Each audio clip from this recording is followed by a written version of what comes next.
natural que nosotros tenemos del universo. Y al decir experiencia normal o natural, quiere decir que esta experiencia no se funda en una observación especial hecha con aparatos especiales, sino que se funda simplemente en la empiria común, en la experiencia nuestra de todos los días. La primera prueba es aquella que surge del examen del movimiento, del cambio. La palabra movimiento, en términos de filosofía clásica, significa todo cambio, toda mutación, toda transformación.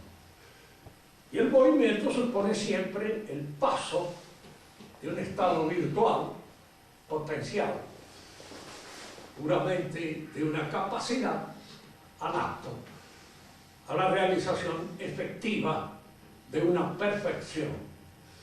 Por eso se dice que el movimiento es el acto de lo que está en potencia, y en tanto que está en potencia.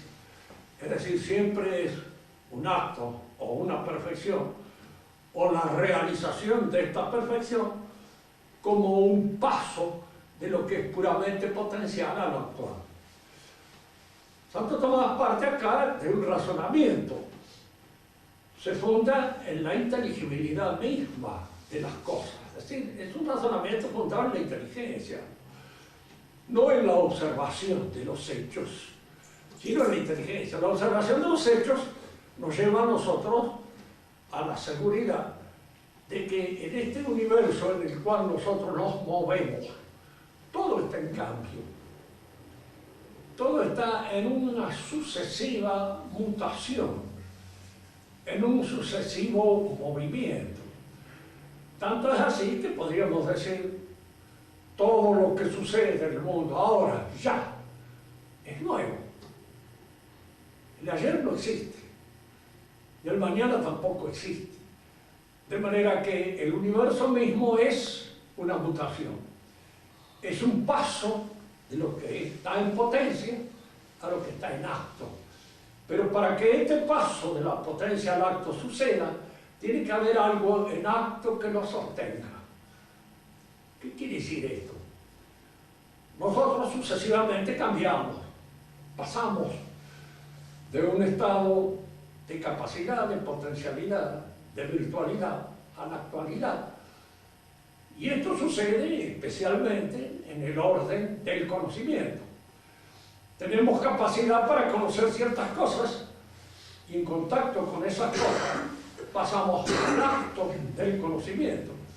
Pero este paso de la potencia al acto sería inexplicable si no existiéramos, si no viviéramos, si no se diera ese acto de existir, ese actus essendi que constituye el fundamento real de nuestra realidad.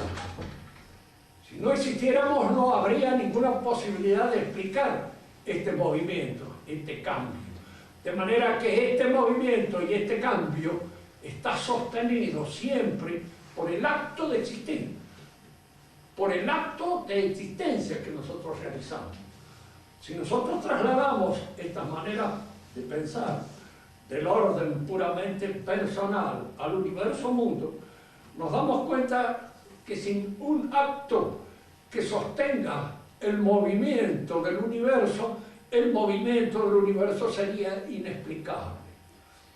Santo Tomás dice aquí una cosa que es siempre conveniente tenerla en cuenta cuando uno trata de explicar esto.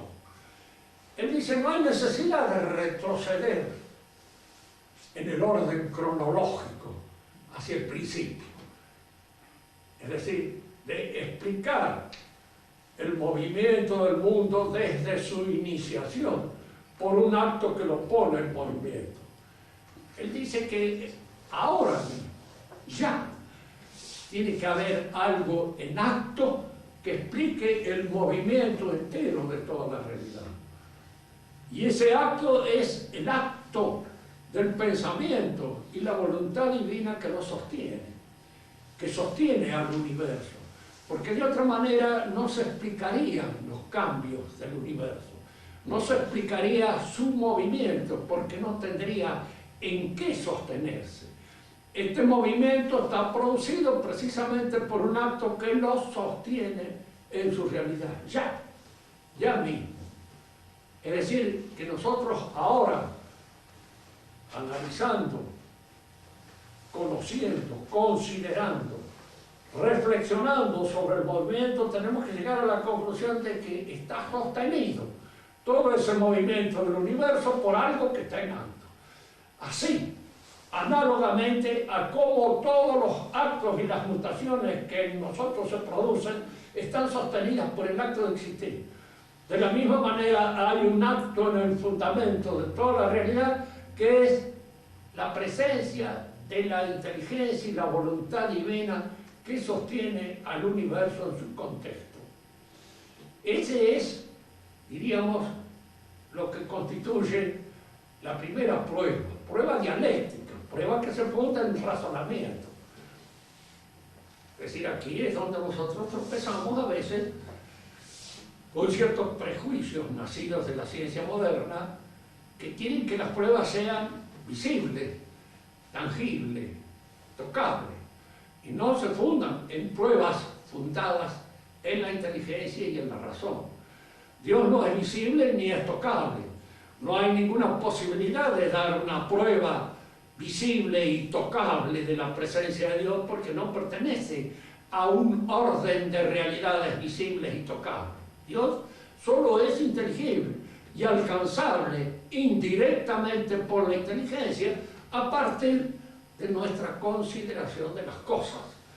Las cosas reales no se pueden sostener en sí mismas si no están sostenidas por un acto essendi que las sostiene en su propia realidad. Si no, se desmoronaría el mundo, no sería nada. No habría ese paso constante de la potencia al acto.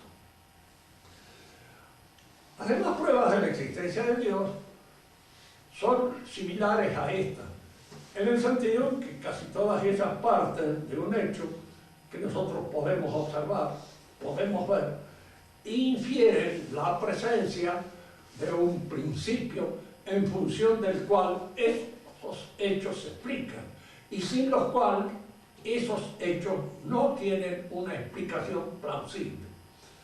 La segunda prueba es aquella que se funda en la contingencia de los hechos. Es decir, todos los hechos que nosotros observamos, toda la realidad que nosotros vemos, no es en sí mismo necesaria. Queremos decir esto, no es que nosotros no seamos necesarios para esto, para el otro, para el otro. Relativamente podemos ser necesarios. Relativamente es necesario que haya aire para que nosotros nos mantengamos, nos sostengamos. Pero en sí mismo ni el aire ni nosotros tenemos la necesidad de nuestro propio ser en nuestra misma naturaleza. No existimos por ti.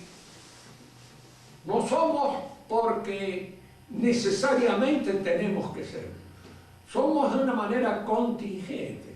Y lo que es de una manera contingente exige como explicación fundamental la existencia de un principio necesario que lo sostenga.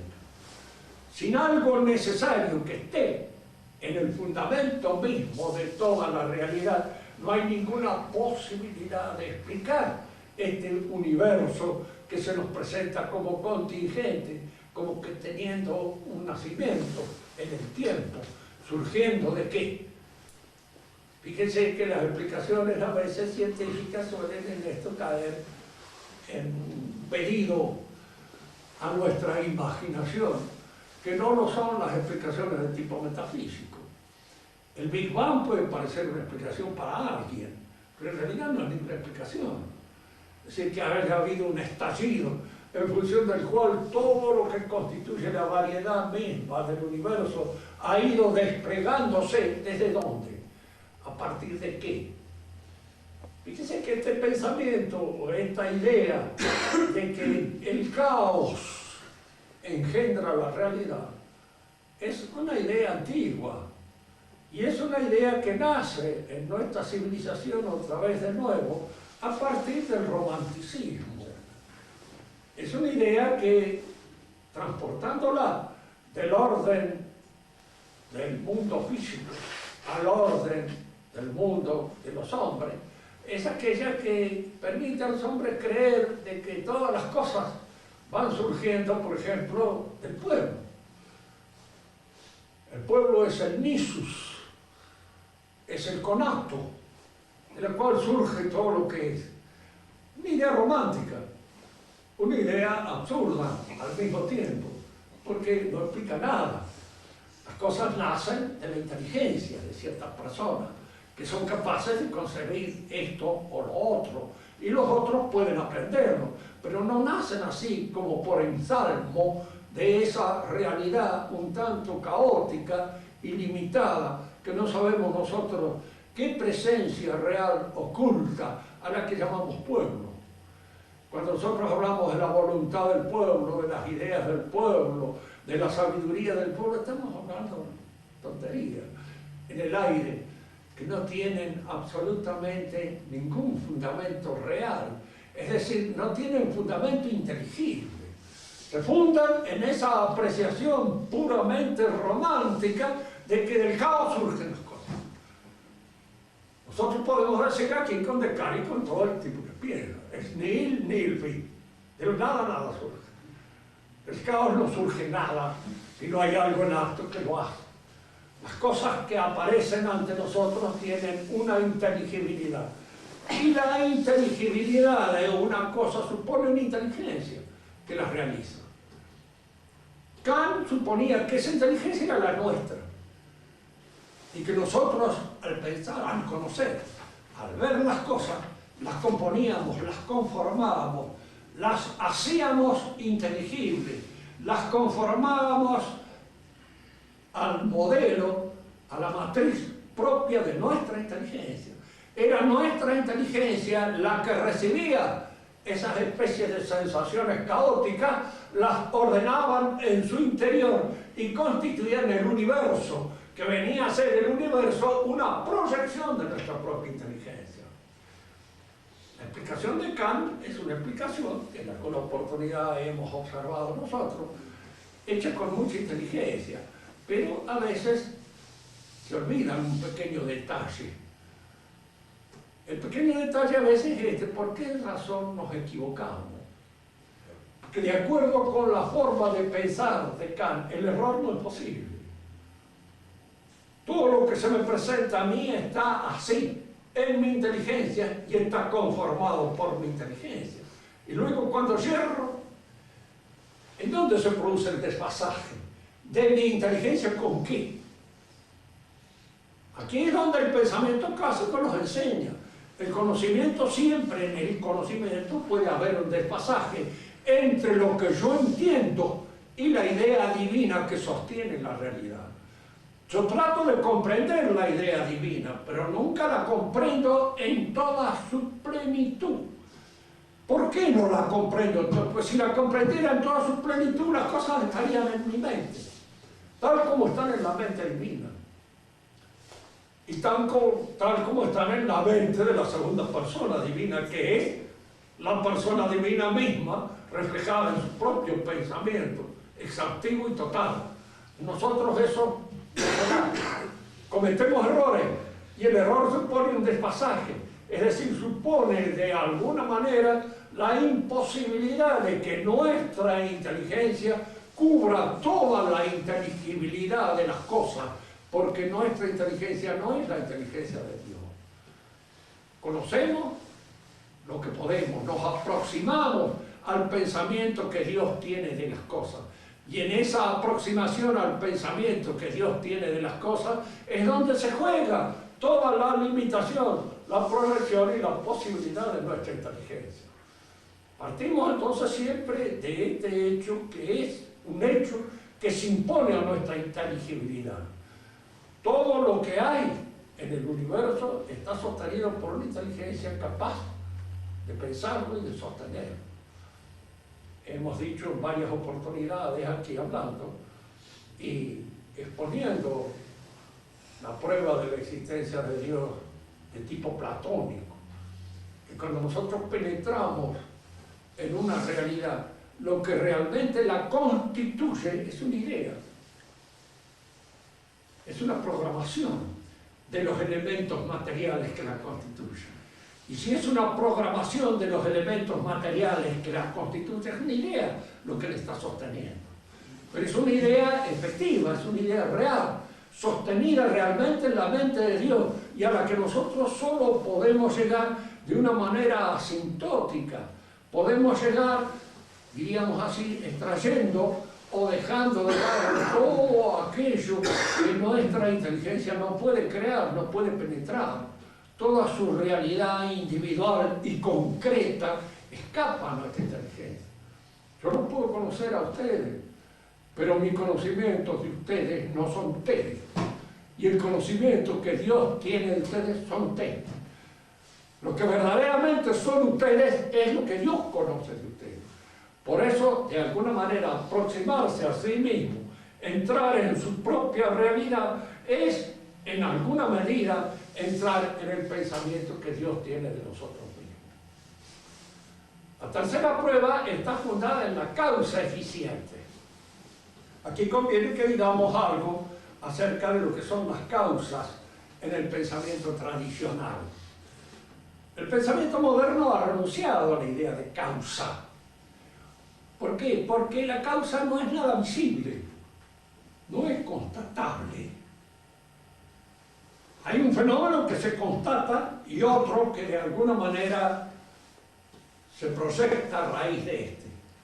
Por ejemplo, si mi mano hace un esfuerzo sobre este mueble, lo empuja, lo mueve.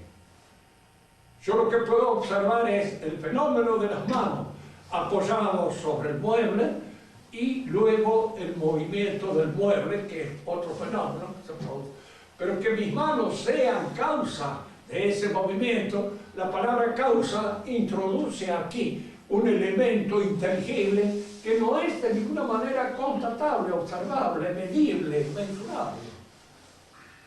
Es algo inducible por la inteligencia, sí, efectivamente. Pero cuando yo quiero establecer como auténtica verdad científica solo aquello que es sensiblemente observable, la palabra causa queda excluida de esta posibilidad. Porque es un principio que no es observable, es un principio que la inteligencia infiere cuando ve dos fenómenos y observa que uno de ellos es provocado por el otro. Entonces que hay algo del ser del otro que se transmite a este como de la causa al efecto. Pero tanto la palabra causa como la palabra efecto, que es su sucedáneo o aquello que la sucede, son realidades que pertenecen al universo de la inteligencia. Son realidades que pertenecen a la inteligibilidad y no a aquello que puede observarse. Por eso el término causa ha sido eliminado muchas veces del pensamiento moderno. Y tanto que para el pensamiento moderno es una palabra que en alguna medida constituye eso que Marx decía, son ideas cristianas que aparecen de alguna manera en la realidad. No son cristianas por su nacimiento. Anterior al cristianismo está esta noción en el pensamiento griego, pero son ideas que nacen del logos divino, de la inteligibilidad que nosotros tenemos de las cosas. Las causas son en el pensamiento clásico 4. Causa eficiente, causa final, causa formal y causa material. Hay dos que son extrínsecas al efecto, la eficiente y la final. Y hay dos que son intrínsecas al efecto, la formal y la material. Supongamos, para ilustrar esto y darle un contenido más concreto. Nosotros somos efectos. Hay una causa eficiente, aquella de las cuales dependemos en nuestra constitución real, aquella de la cual dependemos en lo que se llama nuestro nacimiento.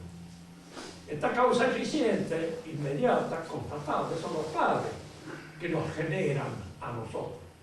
y son exterior a nosotros. Hay una causa material, es decir, son los elementos que constituyen nuestra realidad, estos elementos que configuran el aspecto físico de nuestra realidad, aquellos que están en los gametos, que nos generan y que de alguna manera son y provienen de nuestros padres. Es esto lo que nos ascribe a una raza, nos ascribe a una familia, nos ascribe a un pueblo. Somos los hijos de esta gente, somos los hijos de esta raza, somos los hijos de este pueblo. Estas son cosas que no las podemos absolutamente negar porque está inscrita en nuestra propia naturaleza.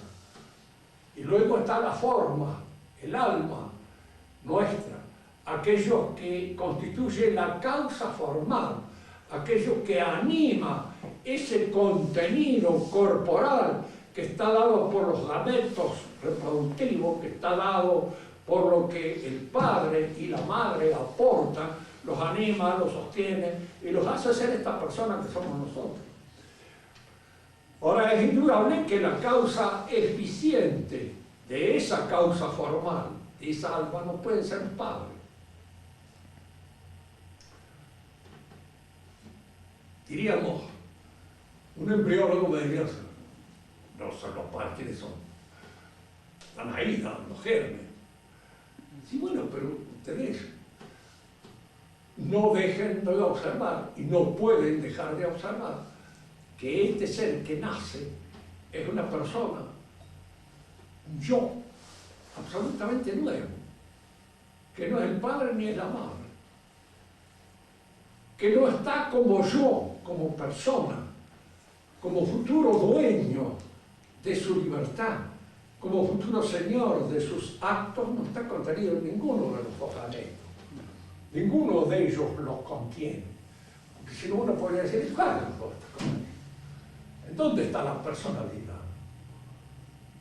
Es la personalidad humana el resultado de la unión pura y exclusiva de los elementos químicos, biológicos, que constituyen los gametos. Si esto fuera así, hay que reconocer entonces que un nivel de realidad, lo químico, biológico, da un salto cualitativo y nos da acá lo espiritual. Lo que nosotros somos dueños de nosotros mismos, señores.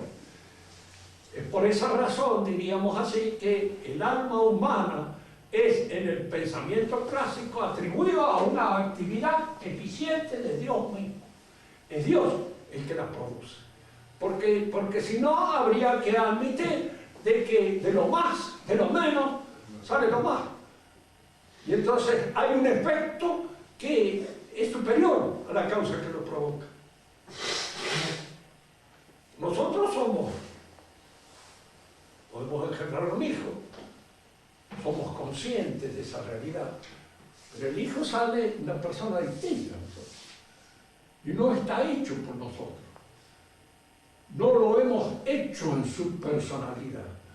Podemos nosotros actuar en su formación, podemos actuar en la constitución de su carácter, podemos actuar muchas veces en la modificación de su temperamento, pero aquella realidad espiritual que dice yo y que de algún modo se declara dueño de sus propios actos no es la mía.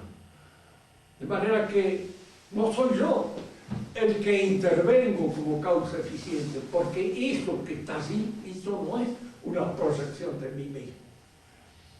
Fíjese que el perro, el gato y los demás animales, sí, son proyecciones específicas del perro, del gato, de la gata que actuaron como padres. Son proyecciones específicas. No hay en ellos nada más que lo que está contenido en la especie. Y reproducen individualmente todas las características y la programación de la especie. Pero nosotros no estamos programados de esa manera. Y podemos estar programados de una manera que incluso pueda ir contra la ley de la especie. El que se suicida va contra la ley de la especie. El que actúa de una manera distinta, él se niega, diríamos así, a muchos actos que la especie le propone, lo hace con toda conciencia y lo hace por una determinación y una decisión que es en él personal. La materia viene de los padres, nos ascribe a un pueblo, nos ascribe a una raza. La forma viene de Dios. Y esta forma que viene de Dios es lo que constituye la causa formal de nuestros actos. Diríamos que aquí hay que tener en cuenta siempre una cosa escolástica que se da siempre en todos los lugares donde nosotros podemos apreciar las causas. Causa sunt invicem causa. Las causas se causan recíprocamente. Que uno se preguntara esto. Admito que existe una causa eficiente, capaz de producir un efecto. Admito que existe una causa formal, algo que determina las características, los constitutivos de esta realidad. Pero ¿por qué hablar de causa material? ¿Acaso la materia no es pasiva? ¿No recibe pasivamente la influencia, la impronta de la forma? Y si es pasiva, ¿por qué le llamamos causa? Porque no es totalmente pasiva. Causa sunt invicem causa. La materia en alguna manera resiste o coadyuva a la acción de la forma. La materia ejerce una cierta influencia en su pasividad sobre la forma.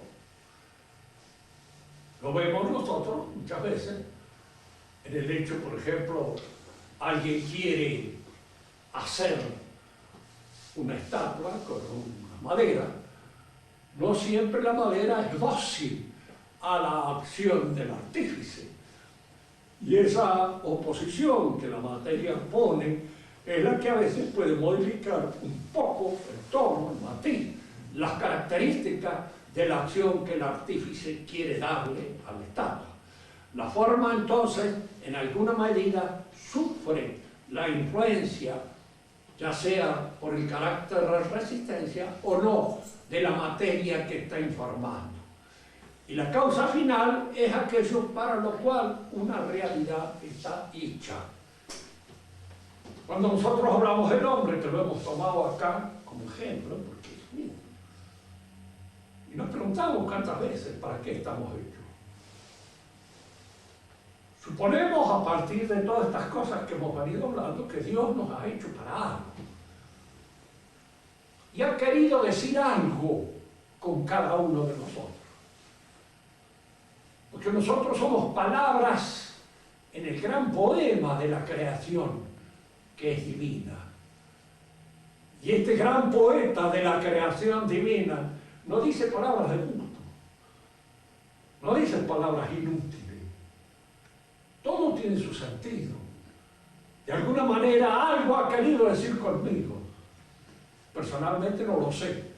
Y la mayor parte de ustedes tampoco lo saben. No sabemos qué es lo que ha querido decir conmigo.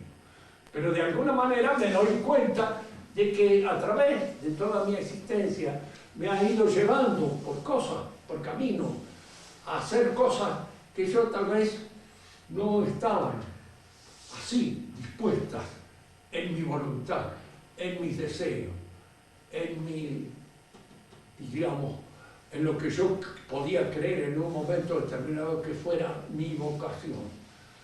Yo me he llevado por caminos diferentes, a enfrentarme con situaciones diferentes, y en esas situaciones diferentes he ido extrayendo la experiencia de la cual puedo tener. Que estoy hecho para Dios, pues indudablemente es una cosa que surge de este pensamiento teológico que estamos llevando nosotros con nuestras dificultades inherentes. ¿Por qué estoy hecho para Dios? Pues si no estoy hecho para Dios, ¿por qué estoy hecho? Para pagar impuestos, para, diríamos, mantener de alguna manera el aparato del régimen gubernamental dentro del cual vivo, para colaborar en la tarea de limpiar la ciudad. ¿Y para qué quiero limpiar la ciudad? Y en la medida en que voy proponiéndome todas estas cosas, me doy cuenta que si no estoy hecho para conocer a Dios, para servirlo, y para de esta manera conquistar la salvación de mi alma, no tiene sentido mi existencia. Es un absurdo. Y les he dicho muchas veces, y lo repito, entre el absurdo y el misterio hay que elegir el misterio. Porque lo otro es absurdo. No tiene pie ni cabeza. Y todo lo que yo pueda decir, lo digo de gusto, porque la muerte es el fin que pega un manotazo y se acaba todo. Y este fin es siempre trágico en nuestra existencia. Alguien me dirá, pero usted tiene una visión muy pesimista del universo. Si usted la tiene muy optimista, lo felicito de todo corazón, porque en realidad tiene una visión bastante deformada de lo que es la realidad y no la ve, diríamos, en toda su plenitud. O esto tiene salida para arriba o no tiene salida. Esta es una cosa que inevitablemente se impone a nuestra consideración. Dios obra sobre el universo como causa eficiente, lo sostiene en su realidad y como causa final. ¿Por qué? Porque no puede ser de otra manera. Si lo ha hecho con un propósito. Y ese propósito no puede ser otra que la gloria misma de su propia realidad. Para eso lo ha hecho. Que nosotros no nos damos cuenta, bueno. Somos libres. Y al decir que somos libres quiere decir que no estamos determinados por una visión clara y precisa de cuál es nuestro fin. Que si tuviéramos esa visión clara y precisa del bien que constituye el fin propio de nuestra realidad, no tendríamos problemas. Iríamos directamente a ese fin, porque lo veríamos como el objetivo pleno, pero no lo vemos como el objetivo pleno. Lo vemos en el claro oscuro que imponen nuestras confusiones, nuestros deseos, la oscuridad de nuestro entendimiento, que se ve muchas veces oscurecida por elementos de tipo pasional. No olvidemos nunca que las pasiones no son solamente las grandes pasiones fogosas de los amores a los Juan Tenorio, a los Romeo, a los Julieta. Las pasiones a veces es la melancolía, la tristeza, la decepción, el escepticismo, el decaimiento, el estrés que se usa ahora. Decir, todo eso son elementos pasionales. Y son elementos pasionales que obran sobre la inteligencia e impiden en un momento determinado que uno vea con claridad el fin, aquel para el cual está asignado. Cada edad tiene sus pasiones. Le he dicho muchas veces en esto. En los viejos también entran los elementos pasionales y son mucho más graves porque son más tristes y son de alguna manera, diríamos así, más decadentes, más de aflojamiento, más de abandono, más de melancolía que en los jóvenes. Cuando uno es joven le sobra la vida y puede creer con toda tranquilidad en la inmortalidad del alma. Cuando uno es viejo que le sobra poco y tiene pocas ganas de seguir viviendo, no se vayan a creer que la inmortalidad lo entusiasma demasiado. Es una cosa que no la ve con la claridad con que a veces se ve cuando uno es joven. No se ve con la misma claridad. Sí, debe ser, pero tiene que ser algo muy distinto a lo que hemos visto y a lo que hemos pasado. El cuarto prueba de la existencia de Dios está dada por los grados del ser. Es probablemente la más difícil de todas, pero todas se conjugan unas con otras. Tan es así que muchas veces casi es una sola prueba la que Dios da de la existencia divina. Esta prueba se funda en el hecho de que hay más y menos en la realidad. Hay realidades que son menos reales que otras, tienen menos constitutivo de ser. Tomemos un ejemplo. Hay realidades que apenas son inteligibles por la composición excesivamente material que las constituye. Hay hombres que no traducen a través del espesor de su mente y del espesor de su cara que puedan tener un alma inteligente. Resulta difícil entenderlo. De tal modo, diríamos, esa alma está acaparada por sus apetitos que surgen y se manifiestan a través del rostro Es de tal modo el espesor de la imbecilidad que uno descubre muy difícilmente el constitutivo inteligente que lo hace ser hombre. Y hay hombres que parecen la jaula de una idea, porque la manifiestan con solo verles a veces el rostro, el resplandor mismo del espíritu, a través del rostro, que hay en ellos una espiritualidad viviente que se manifiesta con toda claridad.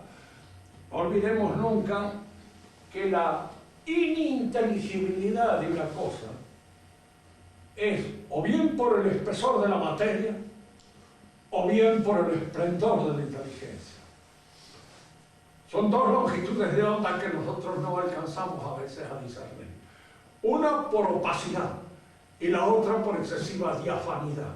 No podemos conocer lo espiritual, no podemos penetrar ni en la inteligencia bien clara de otro hombre si no es a través de los signos sensibles, el habla, la conversación, con que esa inteligencia se manifiesta. Esa inteligencia se me manifiesta a través de las expresiones sensibles que yo debo captar en primer lugar para penetrar luego en la interioridad de esa inteligencia y darme cuenta de su hondura, de su profundidad, de su proyección, que de otro modo no puedo percibirla. La inteligencia pura es inescrutable para nosotros. No la podemos entender ni a la nuestra misma.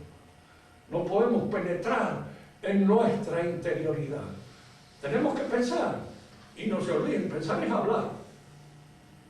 Aun cuando las palabras se digan en secreto, se pronuncien intrínsecamente y no se pronuncien extrínsecamente. Uno está pensando con palabras, y al pensar con palabras está pensando con signos sensibles, con signos sonoros, que son los que me permiten a mí mismo conocer la interioridad propia de mi pensamiento.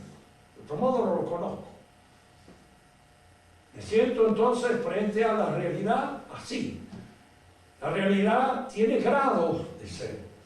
Los grados más altos del ser es aquellos en los cuales no solamente hay inteligibilidad, sino también inteligencia, que es el caso nuestro. Y esta inteligencia que se manifiesta fundamentalmente en la posesión de uno mismo. Piensen bien en esta palabra. ¿Qué es la posesión de uno mismo? ¿Qué es eso que en términos de buen español llamamos el señorío?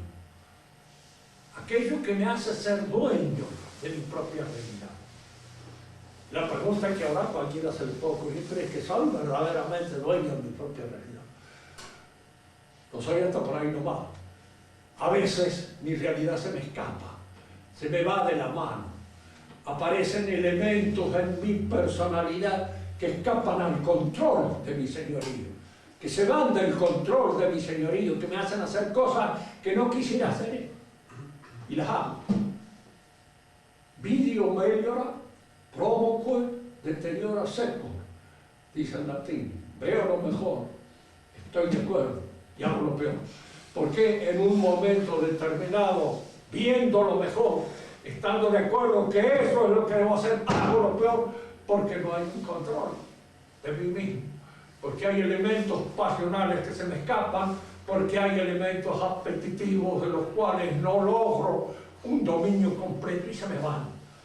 Entonces, en la realidad nosotros observamos que este aumento de ser, esta capacidad de ser más, esta gradación del ser está relacionado con la posibilidad de la posesión de sí mismo. El ángel, el verdadero ángel, es el que es dueño de su propia realidad. El diablo ya no es más dueño de su propia.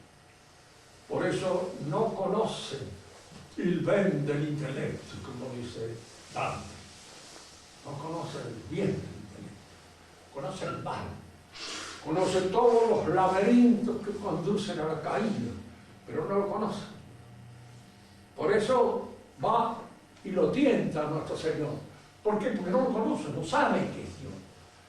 Sospecha que puede haber, eso le da envidia, le da rabia, le da fastidio pensar de que este hombre es la encarnación divina, pero no lo sabe con seguridad. ¿Por qué? Porque si lo supiera con seguridad, no amaría. Pero no lo sabe con seguridad y por eso no lo ama. Él ha perdido la posesión de sí mismo. Y al perder la posesión de sí mismo, ha perdido gradación en la realidad. En Dios la posesión de sí mismo es absoluta, total. Por eso, en ciertas oportunidades hemos hablado, porque siempre salimos frente a esa objeción de los que ponen la voluntad de Dios por encima de su inteligencia. Dios puede hacer un círculo cuadrado, ¿no? Hemos dicho muchas veces que no lo puede hacer. ¿Por qué? Porque es absurdo, es estúpido. Y Dios no hace cosas imbéciles, hace cosas inteligentes. Porque en Él la posesión de sí mismo supone la posesión de una inteligencia absoluta. Y la posesión de una inteligencia absoluta significa el dominio de su propia realidad. Y el dominio de su propia realidad, que es una realidad inteligente, supone que de ahí no surgen nada más que cosas inteligentemente hechas. En los demás seres, la gradación se da precisamente por esta posesión. Cuando se pasa de lo puramente inteligible. Un caballo es algo inteligible, lo podemos estudiar, lo podemos ver, podemos usarlo, podemos considerarlo, podemos observar sus costumbres, etcétera, etcétera. Todo eso se nos hace nuestro, pero no es inteligente. Y al no ser inteligente, su ser es un ser más limitado que el nuestro. El nuestro es inteligente. Y aquí es donde nosotros pensamos, ¿por qué si somos inteligentes estamos tan expuestos como estamos a tantas cosas que los caballos no sufren, que los monos tampoco sufren, que ninguna bestia zoológica sufre? Pues nosotros podemos decirlo precisamente por eso. Hay que pagar el derecho de piso. Y al decir que hay que pagar el derecho de piso, queremos decir toda prioridad que se nos concede trae un peligro. Y todo peligro trae indudablemente una exposición, un pecado propio de ese peligro, en el que se cae.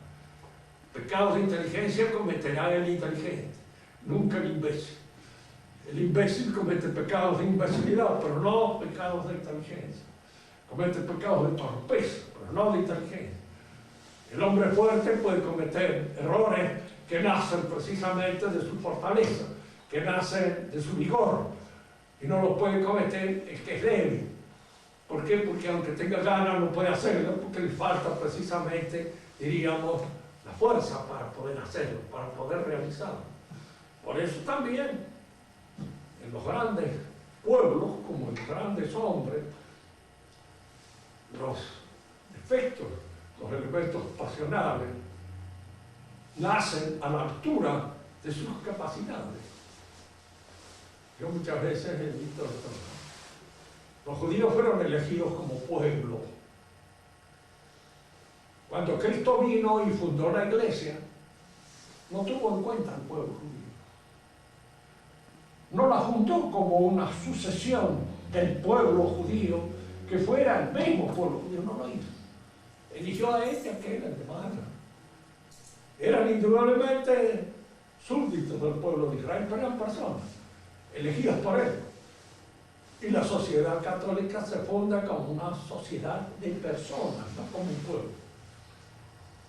El pueblo judío se resiente con Cristo, no lo reconoce porque Cristo no lo reconoce como pueblo. Reconoce a las personas y funda con las personas la iglesia, pero no el pueblo. ¿Cuál era, diríamos así, la prioridad del pueblo judío? Haber sido elegido como pueblo por Dios para que naciera de él el Mesías. ¿Cuál es el pecado propio del pueblo judío? Este, el pecado nacional, que no pudo concebirse sino como pueblo.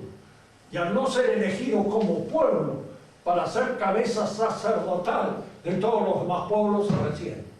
No reconoce al Mesías. El Mesías no es ese que él esperaba, porque ese que él esperaba tenía que reconocerlo a él como pueblo, en primer lugar, porque él había sido elegido como pueblo. El cristianismo, fíjese, nace de la elección de las personas. y se funda precisamente en el desarrollo, en el perfeccionamiento de la persona. Estamos destinados a ser santos, a ser perfectos. Si no lo somos en este mundo, lo seremos en el otro, a través de una purgación necesaria que sufriremos para precisamente, diríamos, purificar todos aquellos defectos que quedan como reato de nuestro tránsito por la tierra. Sí es, pero al cielo llegaremos perfectos y seremos personas perfectas. ¿Cuál es el pecado propio del cristiano? El personalismo. ¿Qué quiere decir eso? Que ponga como centro de toda la realidad a la persona. Fíjense, el protestantismo es eso. El protestantismo es el que niega a la iglesia su magisterio. Y el magisterio ahora lo tiene cada una de las personas. Más, esas personas pueden reunirse, sí, efectivamente, y constituir una pequeña capilla. Y esa pequeña capilla es lo que llamamos nosotros una capilla pastoral, para predicar. Por eso cuando la iglesia nuestra habla tanto de una reunión pastoral hay que desconfiar. ¿Por qué? Porque se está cayendo en el protestantismo. La iglesia protestante sí, se reúne para comentar la Biblia. Pero el comentario de la Biblia queda librado a la interpretación de cada uno de nosotros, de cada persona. Y es esa cada persona la que en alguna manera decide sobre lo que Dios ha dicho acerca de nosotros y de nuestro destino. Fíjense que aquí el personalismo que la iglesia alienta toma una faz corrompida, se hipertrofia, se exacerba y se convierte de alguna manera en centro ahora interpretativo de toda la realidad religiosa. En la actualidad, ¿cuál es el pecado actual? El liberalismo que estamos haciendo. ¿Y el liberalismo qué? El liberalismo es el personalismo, o la exacerbación de los personales. Si ustedes leen el Nuevo Catecismo, van a verlo así, en varias partes acusado de una manera clara y terminante. Es decir, hay un personalismo que constituye típicamente la herejía de nuestro tiempo. La persona, como decía Maritain, está por encima absolutamente de todas las otras obligaciones que tiene el hombre. Es como si fuera un ser absoluto, aparte. En realidad la persona se hace y se realiza de mancomún con los otros. No solamente en el orden civil, sino también en el orden religioso.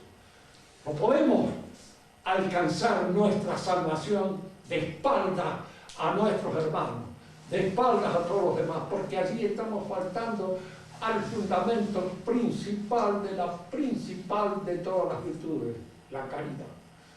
La caridad supone precisamente el amor a los demás por el amor de Dios. Es decir, es la virtud propia del apóstol, es la virtud propia de aquel que en alguna medida está tratando no solo de salvar su alma, sino de salvarse con los otros, en conjunto con los otros, porque el amor hacia los otros es el que me permite pensar en la salvación de todos los otros. La última prueba de la existencia de Dios está dada precisamente por la inteligibilidad del universo. Si el universo es inteligible, es porque está sostenido por una inteligencia. Si hay un orden teórico, fíjense que acá conviene que señalemos otra vez esto, que vivimos en una época en que lo teórico prácticamente ha desaparecido, confunde. Hay una confusión enorme. ¿El orden teórico qué es? Lo hemos dicho varias veces. Teoría tiene en su raíz teo, Dios. El orden teórico es el orden establecido por Dios en la naturaleza de las cosas. El orden que se ofrece a nuestra consideración desde la inteligencia divina. Por eso los griegos lo llamaban teórico. Y esta palabra fue tomada por los cristianos En la época escolástica se le llamó también especulativo para indicar de que nosotros éramos un reflejo simplemente de ese orden. Todo ordenamiento que en su constitución estructural no depende de nuestra inteligencia es teórico. El ordenamiento de nuestra corporalidad, la forma en cómo nuestra sangre fluye, la manera en cómo se dispone el dinamismo de nuestro cuerpo, todo eso es teórico. Todas las ciencias que estudian esas son ciencias teóricas. Hay otro orden que es el que nosotros realizamos en las cosas, el que ordena esta aula, el que ordena esta casa, el que ordena una realidad que está realizando, una chacra, una farmacia, un negocio, todos esos se llaman orden poéticos.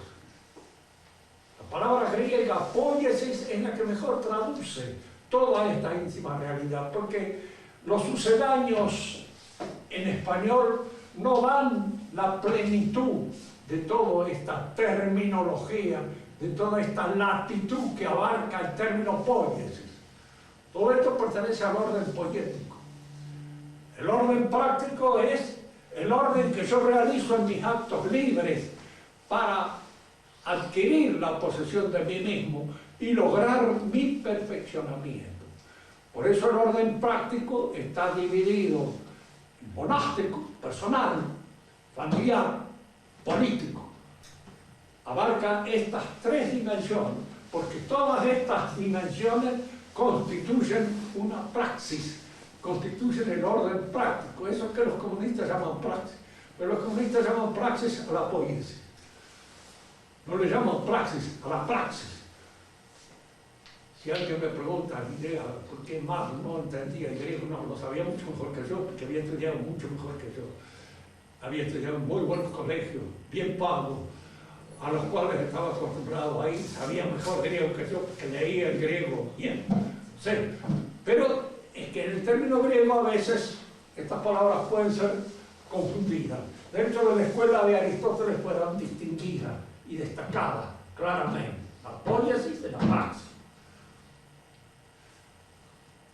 Y está la lógica, que es el orden que establecemos en nuestros razonamientos para constituir nuestras argumentaciones, y las argumentaciones para constituir nuestros discursos. Una clase es un orden lógico que uno le da a una exposición determinada para poder producir un efecto de conocimiento. Estos son los cuatro órdenes. Ahora, en el pensamiento moderno, el orden teórico desaparece. ¿Por qué? Porque ya no hay más Dios que configure el orden del universo. Kant, por ejemplo, si uno lo va a seguir a él, al pie de la letra, prueba que Dios no es conocible por nosotros. No lo podemos conocer. Y si no lo podemos conocer, el orden del universo es algo que depende de nuestra construcción poética. Es un orden poético, no un orden teórico. Y el orden que realizamos en nuestros actos también resulta ser un orden poético y no ya práctico, porque en la praxis está dependiendo uno del conocimiento que uno tenga del hombre y del conocimiento que tenga de Dios para poder organizar la vida libre y darle el sentido que esta vida puede tener. Marx es el que de alguna manera es heredero de todo este pensamiento moderno confuso, el que le da a todo este pensamiento moderno una codificación determinada, establecida, y convierte la realidad en materia, dice él. ¿Qué quiere decir? ¿Por qué para Marx todo es materia? Porque todo es transformable, porque todo se puede rehacer, porque todo se puede reconstruir, y porque el demiurgo que construye la realidad es el hombre. Entonces el hombre es fundamentalmente un poeta, y toda la realidad es poiesis. Y como en la poiesis hay dos aspectos que distinguir: el plan y luego la ejecución del plan, y el plan está subordinado a la ejecución del plan. Yo le digo aquí a Comadrán que para hacer una casa hay que planificar. Y ese plan tiene que ser posible. Es decir, los elementos que constituyen la materia, etcétera, etcétera, tienen que existir. Que darse la posibilidad de efectivamente realizar esa construcción o esa casa. Si yo llamo teoría a la planificación, la subordino fácilmente a la praxis, que le llamo a la ejecución de la obra. El Marx está actuando una mentalidad moderna, típicamente poética, que se da ya en los dos pensadores idealistas, Kant y Hegel. En ellos hay esta concepción poética del universo, con la diferencia de que Marx dice que hay que hacerlo. Ahora hay que realizar.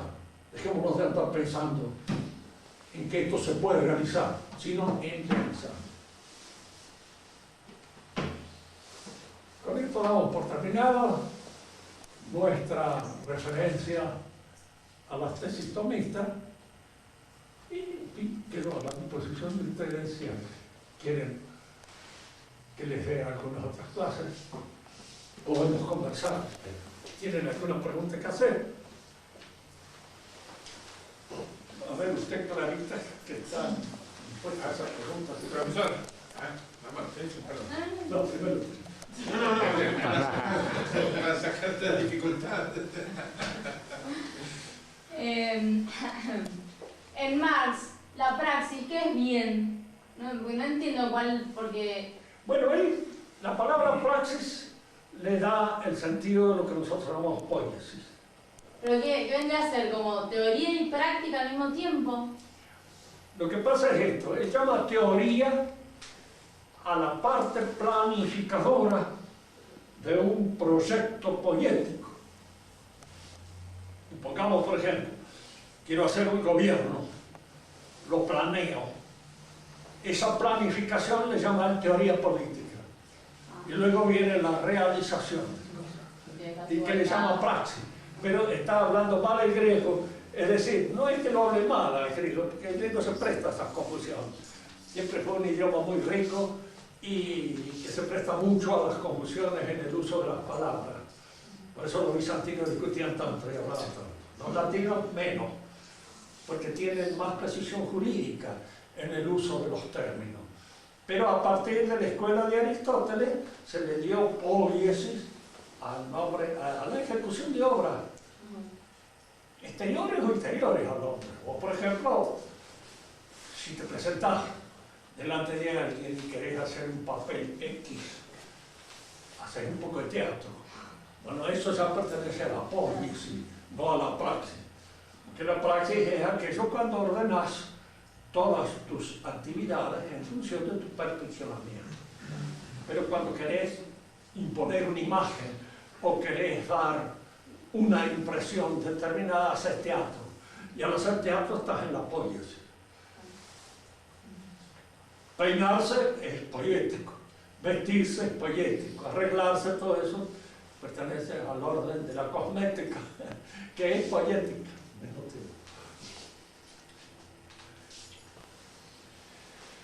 Había hace un momento mencionado a Maritain. Yo quería preguntarle en qué orden, en qué parte de la metafísica empieza a patinar, porque es el padre de los Maritain, es el padre de los modernistas, de la crítica filosófica. Mire, él es en el orden práctico cuando él comienza, digamos, a separarse de la tradición auténticamente tomista. Y cuando él establece en el hombre una división entre individuo y persona, y hace que el individuo esté realizado, proyectado hacia la realización del orden político y la persona hacia la salvación del alma. Entonces establece en la personalidad una división, establece lo que podríamos llamar un dualismo entre individuos, lo que me pertenece, lo que yo puedo hacer por la organización política de la realidad y lo que yo debo hacer para salvar mi alma, como si esas dos cosas fueran independientes la una de la otra. Se distinguen, pero no son independientes. Hay una estrecha dependencia entre una y otra que hace que el orden político no pueda ser de ninguna manera indiferente al ordenamiento sobrenatural de la persona para alcanzar su salvación. Entonces él establece eso. Por ejemplo, él dice que el comunismo es en alguna medida, lo dice a veces de una manera que uno no sabe si los toma por sonso o es sonso él, o uno no puede creer que un hombre con esa experiencia del mundo, que indudablemente la tuvo, pueda ser tan imbécil. Porque, es claro, yo parto de este supuesto, que son los comunistas.